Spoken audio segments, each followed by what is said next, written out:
제가 오늘 파일을 저한테 보내야 되는데 전비 목사 잘못 보내가지고 제가 다시 파일을 보내느라고 찬양을 갖지 못했습니다.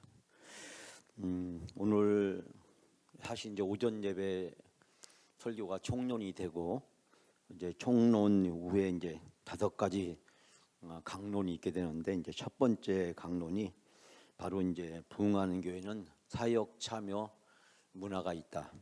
제가 지금 여러분들에게 이와 같은 시간을 갖는 것은 제 자신도 이게 사실 이제 교육으로서 적당하지만 설교로서는 한계가 있다라고 생각합니다. 근데 주일날 오후 예배 안 나오시는 분들이 너무 많기 때문에 제가 할 수 없이 주일 오후 예배만 할 생각이었다가 주일 오전 예배까지도 약간은 제가 교육적인 설교를 지금 하고 있습니다. 약간 이제 교육적인 설교인데요. 설교가 여러 가지 형태가 있고 여러 가지 유형이 있고 여러 가지 방식이 있는데 뭐 복음적인 설교 또 어떤 치유적인 설교 제가 요즘 하고 있는 것은 이제 교육적인 설교라고 이야기할 수 있는데 제 마음 속에서는 우리 성도님들께 제가 마음을 다 열어놓고 우리가 현재 상황을 진단하고 미래를 향해서 어떻게 가야 될지 함께 모색을 하는 건 참으로 중요하다라고 생각합니다. 이 대부분의 교회 목사님들이 한 번 정도 하거나 또 그것조차도 하지 않고 대부분이 자기 목회의 비전과 전략 같은 거를 목사님들이 잘 노출하지 않습니다. 노출하지 않고 은근하게 은밀하게 서서히 이렇게 추진의 경우는 가는 경우를 많이 보게 되는데 저는 제가 이제 청년부 할 때부터 다 노출하고 다 오픈하고 그리고 설득하고 이제 함께 가는 그런 게 제가 지금까지 이제 추구해 왔기 때문에 저는 뭐 결정되면 이렇게 과감하게 밀어붙이지만 그러나 밀어붙이기 전까지는 충분히 대화하고 설득하는 것이 중요하다. 우리 성도님들도 지금 우리 교회가 어떤 상황이 있는지 또 한국교회 또 세계교회의 축소판이 한국교회고 한국교회 축소판이 우리 영광교회 아니겠습니까? 그러니까 우리 영광교회는 한국교회의 틀을 벗어날 수 없고 한국교회는 세계교회의 흐름에서 벗어날 수가 없습니다. 그래서 제가 이제 미국교회 얘기를 여러분에게 장황하게 했던 이유는 미국교회를 보니까 한국교회가 보이고 한국교회를 보니까 우리 영광교회가 보인다라는 뜻입니다. 그래서 오늘 강론 첫 번째로 사역 참여 문화가 있다. 여러분이 좀 딱딱하고 좀 목사님이 한 얘기를 왜 비슷한 얘기를 반복하나라고 생각할지 모르지만 한번 좀 들어주셨으면 좋겠다라는 생각합니다. 서울에 있는 황건주라는 분이 우리 전병의 목사한테 사진을 보내왔습니다. 이 사진입니다. 혹시 지금 이 사진 속에 계신 분 계십니까? 이 사진 속에 계신 분. 우리 최장로님 여기 사진에 안 계신가요? 예, 우리 영광교회 사진인데요. 몇 년도인지는 모르겠습니다. 모르겠는데 우리 최장님 여기 어디 계실 것 같은데 제가 보니까 몇 분 계시지 않나요? 여기서 제가 이렇게 봐가지고는 긴가민가 하고 정확히 잘 모르겠더라고요. 제가 이 사진을 카톡으로 이렇게 우리 가장님, 부가장님, 총무한테 올려드리겠습니다. 여러분 한번 보시고 이 사진 속에 나와 있는 제가 보니까 아마 1960년대죠? 60년대? 그러니까 70년대입니까? 이 사진이? 정확하게 제가 이제 예측을 할 수가 없고 사진에 써 있지 않기 때문에 제가 잘 모르겠는데요. 제가 이 사진을 보다가 이제 발견한 몇몇 분들이 선글라스를 끼고 있더라고요. 그때 당시마다도 선글라스를 끼고 사진 찍은 분들이 계신데 자, 이 누구신지 잘 모르지만 하여간 이게 선글라스를 끼고 이렇게 사진을 찍은 분들도 계시고 아마 우리 성도님들은 아마 이게 누군지 몇몇 분들은 이렇게 좀 아실 수 있는 분들이지 않을까라는 생각이 드는데요. 자, 사진을 약간 이제 키워서 보여드리면 지금 이렇게 보실 수가 있습니다. 몇 년도인지 알 수 없지만 우리 영광교회를 오늘날까지 이룰 수 있도록 당대를 교회를 지키면서 신앙생활을 해오셨던 우리 성도님들의 모습을 이제 발견하게 됩니다. 이때도 아마 우리 성도님들이 영광교회 바라는 기대, 영광교회는 이런 교회가 됐으면 좋겠다. 지금도 우리 성도님들 마음속에 우리 영광교회는 이런 교회가 됐으면 좋겠다라고 하는 기대와 바람이 있으리라고 생각을 합니다. 60주년, 62주년 전후로 해서 있었던 일들을 지금 제가 이 사진의 한 장에 소개를 했는데요. 우리 어린이들이 솔트하우스에서 또 우리 신생아 축복기도, 그 다음에 우리 이웃 창립기념일 때 우리 어린이들이 촛불을 끄는 모습. 우리가 지금까지는 주로 우리 은퇴 원로 장로님들 주로 나와서 촛불을 끄시는데, 이번에는 상징적으로 가장 어린 이제 다음 세대들이 나와서 촛불을 껐습니다. 그리고 뭐 그때 전후로 있었던 여러 가지 일들에 대해서 이 사진 한 장을 소개하고 있습니다. 우리 영광교회의 꿈, 그 꿈을 어떻게 만들어 갈 수 있을까?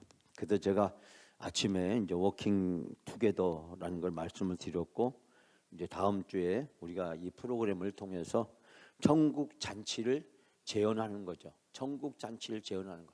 매주마다 교회가 천국 잔치를 재현하는 거.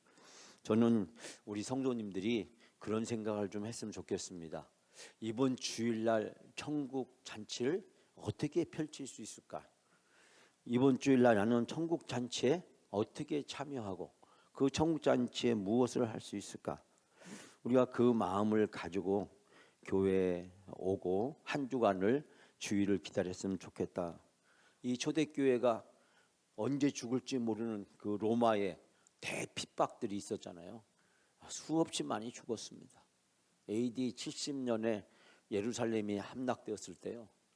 그때 정말 이 로마 군들이 얼마나 잔인하고 난폭한 놈들인지 그냥 예루살렘을 쑥대밭을 만들고 예루살렘에 있는 사람들을 다 학살하고, 또 예루살렘에 사람이 더 이상 살지 못하도록 유대인들을 완전히 예루살렘에서 격리시켰잖아요. 그래서 유대인의 저항 세력이 이제 세 군데로 흩어지게 되고, 두 군데는 쉽게 항복해버리고 최후의 결전, 여러분이 알고 있는 바로 마세다라고 하는 그곳에 가죠. 근데 그 사람들이 다 자살하지 않습니까? 로마에 굴복하느니 항복하느니 자살을 하는데요. 어떻게 하냐면요, 10명씩 그룹을 져가지고요, 한 명이 그 10명을 다 죽이는 겁니다. 그리고 다시 그 남자들 중에서 또 한 명을 뽑아가지고 그 사람이 다 죽이고요, 마지막 자기가 혼자 이제 자결을 하게 됩니다. 노인하고 어린이 몇 명을 제외한, 아마 그 눈에 띄지 않아서 살아남은 건지 아닌가 생각이 드는데, 그 마지막 그 장렬하게 AD 70년 이후에 그 로마를 향한 독립 전쟁에서 결국 예루살렘 성과 성전이 다 파괴되고 집단 학살과 그 다음에 유대인들의 거주 불가능한 지역으로 로마의 황제들은 그것을 선정하게 되고, 그때 디도 장군, 이 디도 장군이 훗날 디투스라고 하는 로마의 황제가 되잖아요. 그러니까 이 예루살렘에 대한 증오가 얼마나 큰지 말이죠. 이 무참하게 짓밟혀 죽었잖아요. 이 초대교회는 그런 상황에서 매 주일을 간절히 사모하고, 이번 주일도 함께 모여서 예배 드릴 수 있다면 너무 행복하겠다, 너무 좋겠다. 그게 초대교회 교인들이 주일날 교회에 나오는 마음이었어요. 교회에 나오는 마음. 이번 주도 살아있구나. 내가 이번 주도 살아서 예배를 드리고 살아서 우리 성도들과 예배를 드리게 되었구나. 헤어지면서 다음 주에 우리가 다시 만난다는 보장이 없기 때문에 이번 주 일주일 내에 우리가 어떻게 발각이 돼서 어떻게 밀고자들에 의해서 어떻게 죽을지 알 수가 없기 때문에 매 주일마다 부활절로, 매 주일마다 이번 주가 마지막이다, 마라나타, 마라나타 그 인사를 하면서 초대교회가 모여서 성찬을 하고 눈물로 예배를 드리고, 그리고 다시 기약할 수 없는 이별을 초대교회가 하게 되잖아요. 그 감격과 기쁨이 초대교회에 있었다. 우리 주일날 한국교회가 어떻게 하면 이 감격을 회복할 수 있을까? 어떻게 하면 매 주일마다 천국잔치가 벌어지게 할 수 있을까? 사실 저는 뭐 예배학을 제가 전공하고 학생들이나 목회자들이 가르쳤지만 천국잔치 신학이라고 할까요? 제 예배의 가장 포인트는 천국잔치를 어떻게 펼쳐지게 할 수 있을까? 그 마음이 저에게는 굴뚝 같습니다. 그래서 제가 이런 말씀을 드리는 이유는 우리 성도님들과 같이 주일을 만들어가고 주일을 준비해가고 예배하는 몇몇 분들만 하는 것이 아니라 우리 온 교인들이 함께하는 주일 얼마나 기쁘고 행복할 수 있을까? 제가 칠갑산 산 밑에 있는 어느 교회 목사님이 수술을 하게 되어서 한 달 동안 설교하러 간 적이 있습니다. 그런데 그 교회에서 제가 너무 감동을 받은 것은 식사할 때마다 반찬이 10가지 이상씩이에요. 맨날 10가지 이상씩이에요. 근데 그 교회는 4개 구역으로 나눠져 있고 한 구역씩 맡아서 이렇게 하는데 일주일을 지내면서 내가 맛있는 거 있으면 안 먹고 그걸 잘 준비해놨다가 주일날 반찬으로 만들어서 가져옵니다. 냉이도 있고 뭐 쑥도 있고 산에서 들에서 또 자식이 가져다 준 거 이런 것 있으면 그걸 내가 홀라당 혼자 먹지 않고 그걸 잘 가지고 있다가 주말 되면 요리를 해가지고 주일 되면 이렇게 가져다 놓는 거예요. 그래서 10가지씩 매주마다 반찬이 있는 거예요. 그러면서 그 매 주일마다 잔치가 벌어져요. 근데 그 교회가 하는 이제 어려움이 하나 딱 있었는데 그건 뭐냐면 바로 청양장날이에요. 청양장날은 꼭 가야 돼. 왜? 자기가 지금까지 캐고 뜯고 모았던 거를 갖다가 팔아야 돼. 팔아서 돈으로 바꿔 와야 돼. 예? 그래서 산나물도 들에서 집에서 채소 이런 것들을 다 준비해 놨다가 청양 장날 되면 가서 팔아야 되는데 문제는 그 장날이 주일날하고 딱 겹치면 문제가 되는 거예요. 예? 팔긴 팔아야 되는데 주일날이잖아요.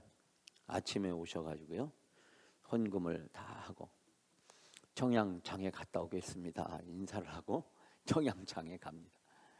그러니까 하나님 앞에 와서 인사를 하고 내 사정상 오늘 청양장날은 가지만 그러나 내가 오후 예배는 올 테니까 그럼 아침에 가서 부지런히 장을 보시고 거기 이제 12시에 점심을 먹고 그 다음에 1시에 예배를 드리고 그럼 집을 가기 때문에 그 1시 되면은 시장에서 오십니다. 시장 갔다가 그래서 예배를 같이 드립니다. 매 주일마다 천국잔치가 벌어지는 것. 여러분 워킹 투게더를 준비하는 제 마음이 그렇습니다. 이번에 추수감사절날 우리 가져온 교회별로 음식을 한 가지씩을 준비해서 감사의 나눔 잔치 하려고 합니다. 뭐 우리 12개 가정교회 청년부가 이제 차와 음료를 준비하고 그래서 우리가 이 감사를 그냥 과일만 갖다 놓고 그냥 헌금만 드리고 그렇게 하는 것이 아니라 정말 감사하는 마음을 우리 성도들과 내년에 우리가 또 본다는 보장이 없잖아요. 응? 내년에 또 본다는 보장이 없잖아요. 제가 영광교회 와서 예배를 드렸던 몇몇 성도님들 이름은 제가 차마 거론하지 않겠습니다만 그렇게 순식간에 천국 가리라고 누가 생각했겠습니까? 이번 감사절이 정말 우리 형식을 깨고 서로 감사할 마음을 나눌 수 있는 그런 시간이 됐으면 좋겠다라는 생각을 하게 됩니다. 제가 지금 시리즈로 여러분들에게 계속해서 쇠퇴하는 교회, 부흥하는 교회, 죽은 교회, 살아나는 교회, 미국 교회 사례, 또 한국 교회 사례들을 쭉 소개하고, 이 지용곤이라는 목사님이 바로 죽은 교회, 방금 앞에 했던 이 책, 죽은 교회를 부검하다, 이 책을 보고 충격을 받아가지고 이제 한국 교회도 필요하겠다 싶어서 이분이 이제 여론조사, 설문조사를 하는 전문가였었거든요. 그러다 후에 이제 목사가 돼서 이 사역을 하게 되었는데, 주먹구구식으로 막연한 것이 아니라 구체적인 실제 데이터를 만들기 위해서 여론조사, 설문조사, 방문, 면접, 다양한 방법으로 심층 분석을 해서 이 책을 쓰게 된 겁니다. 그래서 제가 이제 4가지 내지 5가지를 이제 소개한다고 말씀드렸는데, 그래서 참여하는 문화가 있다, 사역 참여의 문화가 있다. 우리 교회의 사역 참여를 어떻게 할 수 있을까? 내년에는 좀 사역 참여 방법을 개선할 수 있는 방법이 없을까요? 제가 생각해 보건대 우리가 교회에서 하는 주요한 사역들을 다 걸고 스티커 붙이기를 한번 했으면 좋겠습니다. 전도대 할까요 말까요? 스티커 붙이기. 수요 예배, 주일 오후 예배, 또 뭐가 있을까요? 우리 사역 중에서 주일 오전 예배를 제외한 나머지 모든 사역을 원점에 갖다 놓고 우리가 정말 이거 해야 되는지, 이거 안 해도 되는 건지, 안 해도 되는 교회가 있잖아요. 주일 오후 예배 없앤 교회도 있고 수요 예배 없앤 교회가 있고, 뭐 부정적 긍정적인 거야 다 있겠지만, 자, 우리가 스티커 붙이기 위해서 전도대 계속 합시다. 전도대 하지 맙시다. 안 되니까. OX로 스티커 붙이기 하면 제가 엄청난 욕을 먹겠죠. 목회를 그런 식으로 한다고. 근데 저는 여러분의 속마음을 알고 싶어요. 그리고 정말 아니다 싶으면 접었으면 좋겠습니다. 접었으면 좋겠어요. 공감도 못하고 참여도 안 되고, 그런데 우리가 계속 하는 것이 필요한 것인가 라는 생각을 해보게 됩니다. 물론 이런 문제를 제가 나이가 많으신 목사님들한테 상의했다가는 혼나겠죠. 예? 책망을 듣겠죠. 목회는 그렇게 하는 게 아니야. 그렇게 저한테 얘기를 하겠습니다만, 이 부흥하는 교회, 다시 일어선 교회들은 여러분이 지금 이 표에서 빨간 분홍 주황색 데이터가 사역 참가도가 증가했다. 51%. 근데 쇠퇴하는 교회는 증가했다가 7%밖에 안 돼요. 51%, 7%. 비교가 안 되죠. 사역 참여, 교인들이 사역에 열심히 참여하는 교회는 부흥하고 회복하고 다시 일어서는 교회고, 그리고 쇠퇴하는 교회는 무엇을 해도 교인들이 참여하지 않는다라는 것을 이야기하고 있습니다. 자, 이 부흥한 교회와 쇠퇴한 교회의 차이를 가르는 가장 뚜렷한 차이는 사역에 참여하느냐, 참여하는 문화가 있느냐 없느냐라고 하는 것입니다. 문화가 있느냐 없느냐는 것인데, 우리 성도님들은 잘 모르겠습니다만 저는 새벽에 우리 남녀성교 회장님이 전화 걸고 우리 가장님이 전화 걸어서 지금 빨리 나오라고, 일어나라고 그렇게 합니까? 우리가 오늘 가정교회 있으니까 꼭 와야 돼, 전화 걸어서 또 만나서 얘기하고, 그렇게 하는지 안 하는지 잘 모르겠어요. 그러나 참여하는 문화를 어떻게 만들어낼 거냐, 그러니까 사실 이제 중요하잖아요. 참여하는 문화를 어떻게 만들어낼 거냐. 예? 오후 예배, 수요 예배, 또 우리 전도대, 여러 가지 교회에서 해야 될 다양한 사역들을 어떻게 참여하는 문화를 만들 수 있느냐. 자, 여기서 이제 몇 가지 나타나는데, 첫 번째, 사역 참여 문화에서 부흥하는 교회, 회복하는 교회들의 특징은 뭐냐면, 첫 번째가 봉사자의 수가 증가했다. 이 봉사자의 수가 증가했다라는 이야기를 하고 있습니다. 그래서 성도들이 함께 일하고 함께 헌신해서 만들어가는 그런 공동체의 모습을 발견할 수가 있다는 겁니다. 단순히 출석 인원만 늘어나는 것이 아니라 함께 일하고 함께 사역하는 그런 모습들이 우리에게 나타나고 있다라는 것을 이야기를 하고 있습니다. 또 교회의 사역은 우리다시피 궁극적으로 성도들을 봉사자로 세우기 위한 것이잖아요. 봉사자로 세우기 위해서 교회의 모든 사역이 있는 거죠. 즉 가르쳐 지키게 하라. 즉 마태복음 28장 18절에서 20절 말씀, 예수님이 가르쳐 지키게 하라. 이 가르쳐서 지키게 하는 궁극적인 목적은 사람을 세우는 거잖아요. 사람을 세우는 데 있는 거죠. 그러므로 사람을 세워서 그 사람이 서비스, 섬김을 할 수 있도록 하는 거죠. 존 스토트라는 분은 이야기하기를 목사와 교사를 교회에 주신 그리스도의 당면한 목적은 그들의 말씀 사역을 통해 그분이 모든 백성이 다양한 사역을 하도록 구비시키는 것, 즉 성도들이 다양한 사역에 참여할 수 있도록 도와주는 것, 그것이 목사와 교사를 세운 거죠. 목사와 우리 항존직 성도님들을 세운 가장 중요한 목적은 뭐냐면 다른 사람들을 세우는 거죠. 이건 목사에게만 국한되어 있는 일이 아닌 것.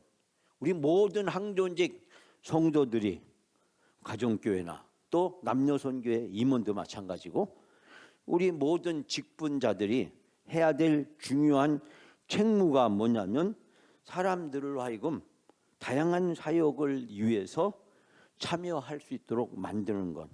저는 참여 문화를 만들어가는 것, 그것이 우리에게 주어진 가장 중요한 사역이다라고 생각을 합니다. 두 번째는 사역 프로그램의 확대입니다. 이 부흥하는 교회, 다시 회복해서 일어서는 교회를 봤더니 프로그램 수가 증가했다라고 하는 것입니다. 프로그램 수가 이전에 하지 않았던 새로운 일들을 교회에서 프로그램으로, 그래서 교인들이 참여할 수 있도록 했는데 프로그램의 증가수가 부흥하고 회복하는 교회는 43.8%였는데 쇠퇴하는 교회는 7.5%에 불과했다. 아유 뭘 해, 그냥 옛날에 하지 않았던 걸 왜 새로운 걸 하려고 그래. 그래서 될 수 있으면 이것도 안 하고 저것도 안 하고 그것도 안 하고 했던 것도 안 하고 새로운 것도 안 하고 했던 것도 안 하고 새로운 것도 안 하고 이것도 저것도 다 없는 거죠. 7.5% 명맥을 유지하기도 어려운 거죠. 근데 부흥하는 교회, 회복한 교회는 43.8%였다. 새로운 일이 자꾸 교회 안에 생긴다는 거예요. 새로운 일이 생기고 그 일에 성도들이 참여하게 되었다. 부흥하는 교회의 성도들의 55.5%가 사역 프로그램 수가 증가했다고 답했고 쇠퇴하는 교회는 6.7%밖에 되지 않는다. 그러니까 교회가 자꾸 새로운 일을 통해서 성도들이 참여도가 늘고 성도들의 사역이 활발하게 이루어지는 교회, 그것이 바로 부흥하고 다시 일어서는 교회였다. 놀라운 것은 교회의 크기가 결정적인 것은 아니다라고 하는 것입니다. 대체적으로 교회가 큰 교회들은 아무래도 프로그램 수가 많을 수 있지만 그러나 교회 크기가 프로그램 수를 결정하는 결정적인 것은 아니다는 것입니다. 부흥하는 교회들은 이 코로나 기간을 거치면서 사역이 줄어드는 압박에서도 창의적이고 다양한 사역 프로그램을 전개했다는 것입니다. 그리고 다양한 사역 프로그램들은 교인들의 신앙의 여러 가지 측면에서 예배나 교제나 학습이나 봉사나 전도에 있어서 균형 잡힌 성장을 할 수 있도록 돕는다. 우리가 신앙의 5대 영역, 교회의 본질적 5가지 구성력, 예배, 그 다음에 교육, 그 다음에 선교, 봉사를 꼽잖아요. 예배, 그 다음에 이 교제. 사실 우리가 여기에서 예배와 교제를 제외한 이 교육과 봉사와 선교는 이 세 가지는 천국 가면 없어질 거죠. 천국 가면 예배와 교제밖에 없잖아요. 이 5가지 제가 몇 차례 말씀드렸지만 초대교회를 비롯한 모든 교회는 이 5가지로. 그럼 우리는 나는 예배에 어떻게 참여하고 있냐? 나는 교제에 어떻게 참여하고 있냐? 나는 훈련에 교육에 어떻게 참여하고 있냐? 나는 선교와 나는 봉사 어떻게 참여하고 있냐? 우리 모든 교인들은 이 5가지 영역에서 자기가 어떻게 참여하고 있냐? 근데 리비라는 사람 얘기를 잠깐 제가 전한 적이 있죠. 그 최소량의 법칙에 의하면 이 5가지, 리고레 목사는 재미난 얘기를 하는데요.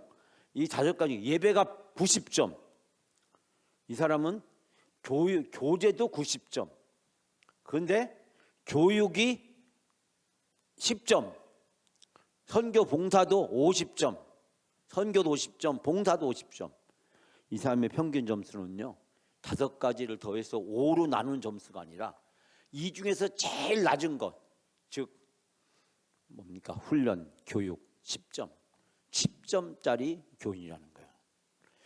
리비의 최소량 법칙은 이제 우리가 물동이를 만들 때 5개의 판넬을 가지고 물을 채우게 되는데, 이때 그 판넬의 높이가 물을 채울 수 있는 양을 결정한다. 뭐 너무 쉬운 얘기지만 제가 말을 좀 어렵게 듣네요. 어쨌든 우리가 5가지로 한번 우리 성도님들 생각해 보십시오. 예배가 나는 10점 만점에 몇 점인가? 나는 교제는 몇 점인가? 교육은 몇 점인가? 우리가 나는 봉사는 몇 점이고 선교는 몇 점인가? 이 5가지에서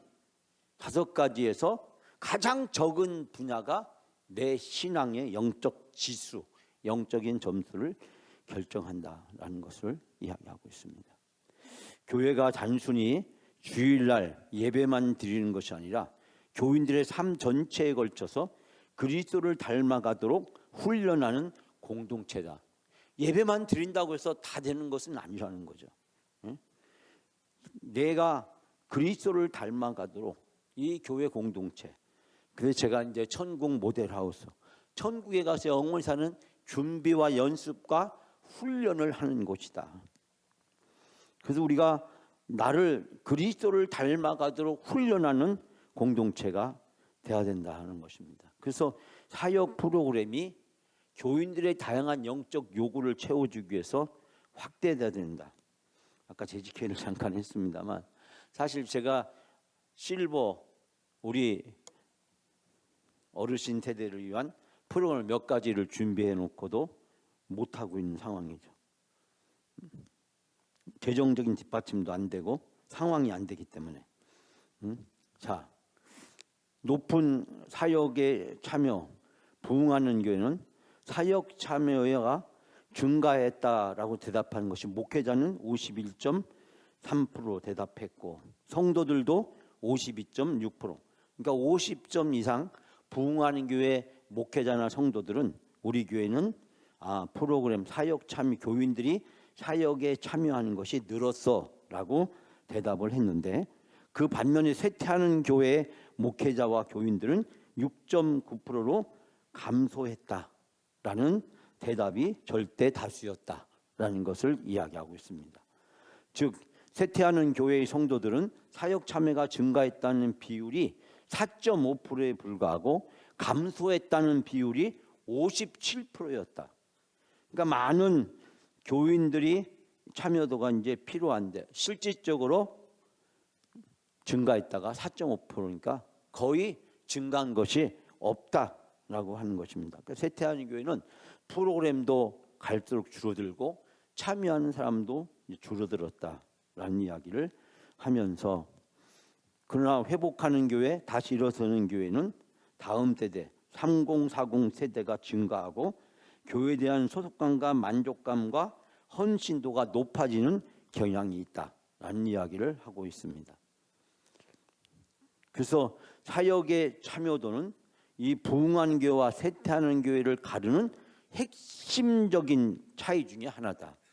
교인들이 열심히 참여하느냐, 열심히 참여하지 않느냐, 교인 숫자가 중요한 것이 아니라, 교회 크기가 중요한 것이 아니라 교인들의 참여도를 어떻게 높이느냐가 중요하다. 그것이 교회의 활력과 교인들의 신앙생활의 만족도에 깊이 연관되어 있다. 교회 프로그램의 참여도가 높은 교회일수록 교회의 활력이 좋아지고 신앙생활의 만족도가 높아진다라고 하는 것입니다. 교인들의 자발적인 참여는 교회의 지속적인 성장과 확장에 필요한 동력이 되고, 목회자는 변화하는 시대에 또 새로운 사역의 기회를 모색할 수 있는 길이 된다. 잘 되는 집은 더 잘 되죠. 흥이 나면 더 새로운 일들을 계속하게 되는 거죠. 그러니까 우리 교회가 활력을 얻으려면 가정교회, 남녀선교회를 비롯해서 열심히 모여서 무엇을 할 건지를 우리가 서로 함께 회장만 바라보고 있는 것이 아니라, 가장만 바라보고 있는 것이 아니라, 가족들이, 남녀선교 회원들이 한 달에 한 번씩은 모이자. 어떤 짓을 한 달에 한 번씩은 모이자. 모여서 우리가 뭘 할지 한번 생각해보자. 교회를 위해서, 우리 회원들을 위해서 우리가 할 수 있는 일이 무엇이 있을까? 그런 거를 찾아서, 제가 우리 교회 잘하는 남선교도 있습니다. 일을 찾아서 열심히 모여서 하시려고 아주 땀을 뻘뻘 흘리면서 그렇게 하는 남선교회, 제가 보니까 한 개 남선교가 있는 것 같아요. 예? 우리가 각 남녀선교회가 한 달에 한 번씩 모여가지고 우리 회원들을 위해서, 교회를 위해서 우리가 무엇을 할 것인가, 우리 교회 구석구석에, 또 우리 교회 성도들을 위해서, 주일날 교회 오는데 서모 이렇게 너무 서먹서먹하고 그러니까 우리 남선교회가, 우리 여전교회가 안내부도 있지만은 또 교회를 이것저것 다니면서 밝게 웃으면서 인사를 하고 작은 것 사탕이라도 하나씩 나누고 섬기는 역할을 하면 어떨까? 뭔가 우리 교회의 활력을 불어넣기 위해서 우리가 남녀선교회, 가정교회가 모여서 뭔가 교회를 섬기고 교인을 섬기고 또 자기 자신들을 서로 교제와 여러 가지를 통해서 함께 섬길 수 있는 그런 시간을 맞아서 가정교회나 남녀선교가 모이는 것이 기대가 되고 행복해지고 즐거워지면 거기서 좋은 변화들이 일어나고 활력을 되찾게 되고, 우리 남녀선교회가 11개인데 11개가 한 달에 하나씩만 뭘 해도, 한 달에 하나씩만 뭘 해도, 주일날 30분씩만 뭔가 한다고 하더라도 교회 분위기가 확 바뀔 수 있지 않겠습니까?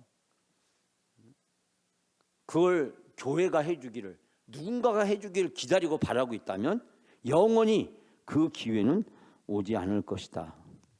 네 번째는 평신도 사역의 활성화. 부흥하는 교회의 평신도 사역의 활성화 비율은 매우 활발한 편이다.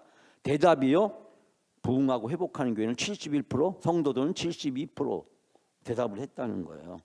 목회자의 영향이, 여기서 이제 목회자가 나이가 많고 교회 내 고령자가 많을 경우는 평신도 사역이 더 활발했다. 이건 놀라운 사실이에요. 또 목회자와 성도가 모두 교회 근무가 클수록 소그룹 활동이 활발할수록 교회의 활력이 더 넘쳤다. 그러니까 교회의 크기가 때로는 전반적인 것 속에서 작은 것을 해도 워낙에 규모가 있다 보니까 뭐가 되는 것처럼 보이지만, 그러나 작은 교회들도, 우리 교회들도 열심히 모여서 한 달에 하나씩 뭘 하기, 운동을 벌리면 어떻겠습니까? 우리 남녀선교회가 우리가 뭘 하나씩 하자.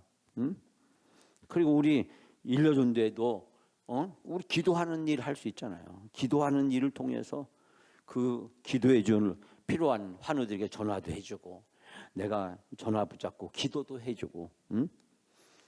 제가 어제도 우리 정금아 권사님하고 유한 장로님과 전화로 제가 기도하고 했습니다만, 우리가 비록 병원에 잘 못 간다고 할지라도 얼마든지 할 수 있는 일이 찾을 수가 있다. 이 부흥하는 교회는 평신도 이 활력의 비율이 훨씬 이제 크고 높다. 이건 앞에 거하고 똑같은 내용이네요. 자, 이 쇠퇴하는 교회 목회자는 약 16.9%만이 평신도 사역이 활발하다고 대답했다. 아까는 부흥한 교회는 50%가 넘었는데 성도는 29%. 그러니까 3분의 1, 절반밖에 되지도 않는다라는 것을 발견하게 되는데, 평신도 사역이 더욱더 필요한 중소형 교회일수록 활성화 수준이 낮았다. 그렇지만 쇠퇴하는 교회 중에서도 소그룹, 3040 세대, 다음 세대 프로그램 수가 증가한 그런 교회에서는 상대적으로 평신도 사역이 활성화되었다. 그러니까 의무적으로 교회의 여러 가지 프로그램을 확대하는 것, 그리고 교인들을 참여할 수 있도록 만드는 것, 그 일에 목회자뿐만 아니라 우리 모든 항존직들이, 또 모든 기관과 부서의 임원들이 그 프로그램을 활성화시키고 적극적으로 참여하는 문화를 만들 때, 예를 들면 그런 거죠. 새벽에 우리가 전교인 새벽 기도할 때 참여 문화를 만드는 것, 어떤 것이 있습니까? 전화로 집 앞에 가서 깨워가지고 미리 약속을 물론 했지만은 같이 차를 타고 오는 거죠. 같이 또 차를 타고 가는 거죠. 이게 참여할 수 있는 문화를 높이는 거잖아요. 스스로 알아서, 그러면 지금까지 모든 신앙의 성장 과정에 있어서 내가 모든 것을 스스로 알아서 했습니까? 나에게 절대적인 영향을 끼친 사람들이 있잖아요. 나에게 부분적 영향을 끼친 사람 있잖아요. 그 사람들 때문에 내 신앙이 성장하고 성숙해 오는데 큰 결과를 가졌잖아요. 저는 양일동이라는 사람, 1979년도 3월달 어느 날 캠퍼스 잔디밭에 앉아있는, 의자 앉아있는 나에게 찾아오셔가지고 활짝 웃으면서, 아니 언제 봤다고, 처음 보는 사람이 날 보고 웃으면서 사형리에 대해서 들어보셨습니까? 내가 거절해도 사형리 설명하고, 내가 그 다음에 약속하고 성경 공부 모임에 안 가고 예배드리는 모임에 안 가도 그래도 그 다음 날 웃으면서 날 또 찾아와서 명찬 형제 어떻게 지내냐고, 응? 공부하는데 뭐 힘들지 않냐고, 내가 뭐 도와줄 일 없냐고.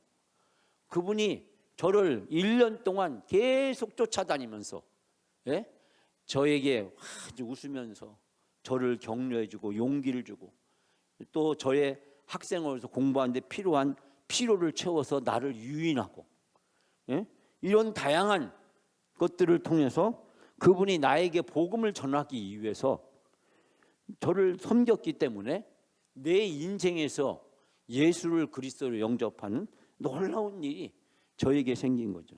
저는 저희 부모님이나 저희 가족이 다 신앙생활을 하지 않는 그런 분위기였고, 저희 아버님은 공무원 생활하시다가 폐결핵을 앓아서 마산의 요양원에 2번이나 쓰러져서 실려 갔다 오시고 다 죽는다고 했는데 무당이 구술해가지고 산소를 옮기라고 해서 옮겼더니 살아났어요.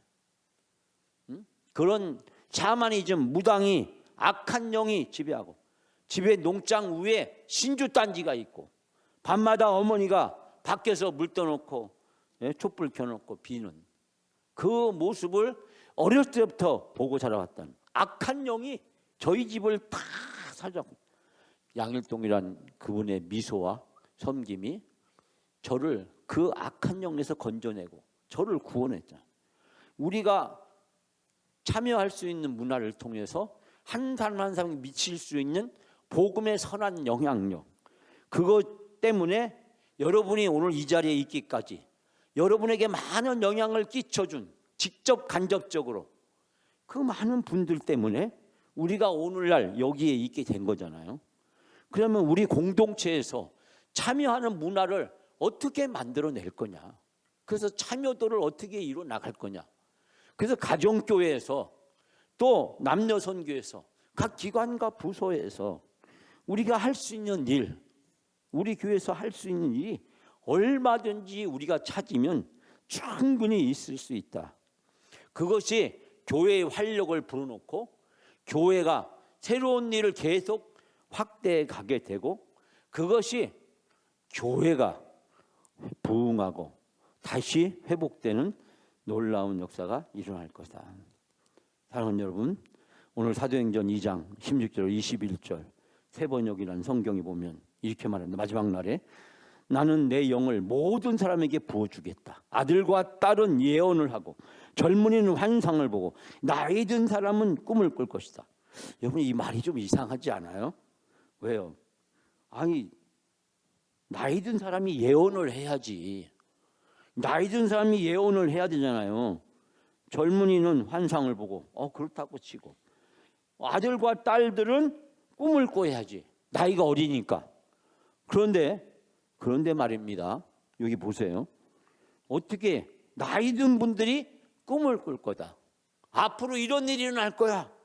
그 꿈을 나이가 어린 아들과 딸들이 꿈을 꿔야 되는데, 오늘 보니까 아들과 딸은 예언을 하고 젊은이는 환상을 보고 나이 든 사람은 꿈을 꿀 것이다. 그날에 나는 내 영을 내 남종과 여종에게 부어주겠다. 오순절 베드로의 설교입니다. 베드로는 바로 요엘의 이 말씀을 인용합니다. 여러분, 성령이 임재하시면 놀라운 일이 일어나요. 우리가 상상할 수 없는 일이 일어나고 불가능한 일들이 이루어집니다. 여러분, 그것이 믿음이 아니겠습니까? 불가능한 일도 성령이 임하시면 다 이루어질 수 있다. 내가 상상할 수 없는, 내가 도저히 불가능한 그런 일들이 성령이 임하시면, 나에게 우리 공동체에 임하면 그 놀라운 일이 일어날 수 있다. 여러분, 사도행전의 이 놀라운 말씀, 성령을 받으면 무엇이든지 다 가능하다. 성령을 받으면 상상할 수 없는 일이 우리 앞에 이루어진다. 여러분, 우리가 믿고 의지할 수 있는 게 뭐예요? 그거잖아요. 우린 돈이 아니고 기술도 아니고 지식도 아니잖아요. 예? 성령을 받으면 하나님이 우리에게 무엇이든지 다 이룰 수 있는, 상상할 수 없는 놀라운 일이 우리 앞에 펼쳐진다. 여러분, 바벨론 포로 붙잡혀간 지 70년 만에 고레스가 칙령을 발표했어요. 이 고레스 미친놈 아닙니까? 아니, 고대 사회의 모든 왕들이, 노예를 풀어준 왕이 어디 있어요? 노예를 고향에 돌아가 줬고 니들 마음대로 조상신을 섬기든지 뭐든지 마음대로 좋다. 아니, 그런 황당무계한, 제정신이 아닌 고대의 전주가 어디에 있습니까? 애굽의 바로는 말이죠, 10가지 재앙에 굴복해서 마지못해서 히브리 백성을 놓아주고 그 울분을 참지 못해가지고 전차부대 동원해가지고 그냥 히브리 민족들 싹쓸이 해보려고 나섰다가 홍해바다에 수장됐잖아요. 그게 고대 사회의 왕들, 모든 전제 국가들의 이 왕들의, 황제들의 마음이잖아요. 근데 이 고레스라는 사람, 다 돌아가도 좋다. 돌아갈 때 너희들 도와줄게. 뺏어온 거 다 데려 가져가. 예루살렘 그 성전에 있던 거 데려 가져가. 내가 너희들 도와줄게. 응? 여러분, 이 위대한 발상의 전환 어디서 온 겁니까? 하나님이 고레스를 통해서 바벨론을 망하게 하시고 페르시아라는 새로운 나라를 세우시고 이 새로운 나라의 새로운 통치 경륜 철학으로 고레스에게 혁명적인 생각을 주신 거잖아요. 성령이 임하시면 이 놀라운 일들이 우리 앞에 펼쳐지고 이루어지게 될 줄 믿습니다. 우리 영광교회, 우리가 살아가는 우리 인생에 있어서 눈앞에 있는 거 보고 하는 거, 그거 안 믿는 사람들이 하는 거잖아요.